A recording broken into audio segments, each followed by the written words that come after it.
এগৰাকী মুখ্যমন্ত্ৰীয়ে এনে কাম কৰে নেকি? ফটো এডিট কৰি কি কৰিব বিচাৰিছে মুখ্যমন্ত্ৰীয়ে? সাংসদ গৌৰৱ গগৈৰ ফটো এডিট কৰি প্ৰচাৰ মুখ্যমন্ত্ৰী ডক্টৰ হিমন্ত বিশ্ব শৰ্মাৰ। মুখ্যমন্ত্ৰীৰ বিৰুদ্ধে আইনী ব্যৱস্থা গ্ৰহণ কৰিব নালাগেনে? মুখ্যমন্ত্ৰীৰ বিৰুদ্ধে ফটো এডিটৰ অভিযোগ কংগ্ৰেছৰ।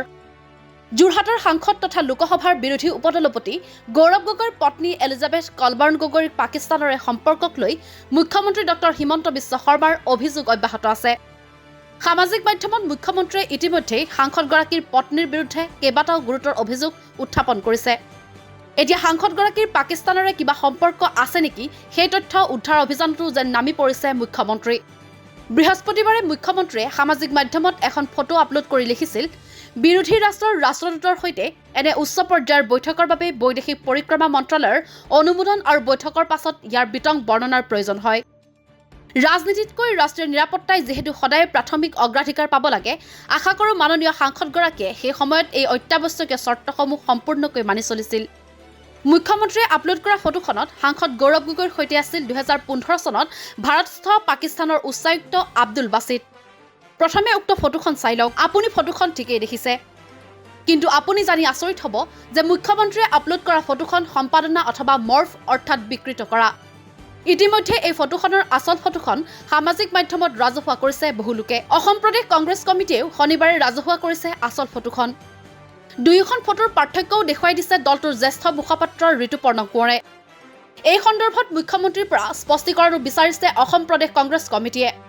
সামাজিক মাধ্যমযোগে জ্যেষ্ঠ মুখপাত্ৰগৰাকীয়ে অভিযোগ কৰি কয়, আমি মুখ্যমন্ত্ৰী ডাঙৰীয়াক ওলোটাই প্ৰশ্ন কৰিব বিচাৰিছো যে আপুনি কি তথ্যৰ আধাৰত সাংসদ গগৈক জবাবদিহি কৰিব বিচাৰিছে? ইয়াৰ ভিত্তি কি? আপোনাৰ সামাজিক মাধ্যমত পাকিস্তানী উচ্চায়ুক্তগৰাকীৰ সৈতে সাংসদ গগৈ বহি থকাৰ ফটোখনেই ভিত্তি বা আধাৰ নেকি? সামাজিক মাধ্যম প্ৰচাৰ কৰা পাকিস্তানী উচ্চায়ুক্ত আৰু সাংসদ গৌৰৱ গগৈৰ সহিতে ছাত্ৰ ছাত্ৰীসকলৰ ফটোখনৰ উৎস ক'ৰ? কোনে আপোনাক যোগান ধৰিছিল? এই কথা আপুনি অসমবাসী ৰাইজক স্পষ্টকৈ জনাব পাৰিবনে? তেতিয়াই অসমৰ ৰাইজে প্ৰকৃত সত্য উন্মোচন কৰিব পাৰিব।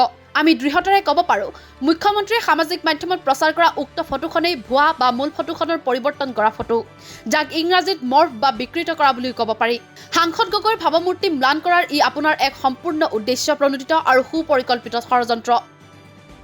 সাংসদ গগৈয়ে ইতিমধ্যে কৈছে যে বিশ্বৰ বিভিন্ন দেশৰ দিল্লীস্থ উচ্চায়ুক্ত আৰু ৰাষ্ট্ৰদূতসকলক সাক্ষাৎ কৰি ছিৰিজ অৱ লেকচাৰ বা মত বিনিময়ৰ কাৰ্যসূচীৰ অংশস্বৰূপে 2015 চনৰ 9 ছেপ্টেম্বৰ তাৰিখে নতুন দিল্লীত পাকিস্তানী উচ্চায়ুক্তৰ সৈতে ইউথ ফৰাম অন ফৰেইন পলিচিৰ সদস্য ছাত্ৰ ছাত্ৰীসকলৰ সৈতে তেওঁ মত বিনিময় অনুষ্ঠানত উপস্থিত আছিল।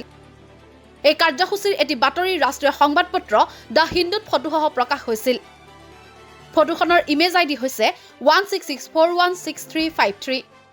লক্ষণীয়ভাৱে এই ফটোখনত উচ্চায়ুক্ত আৰু সাংসদ গগৈ বহি থকাৰ পাছফালে থকা বেনাৰখনত লিখা আছে Pakistan high commission lecture series New Delhi.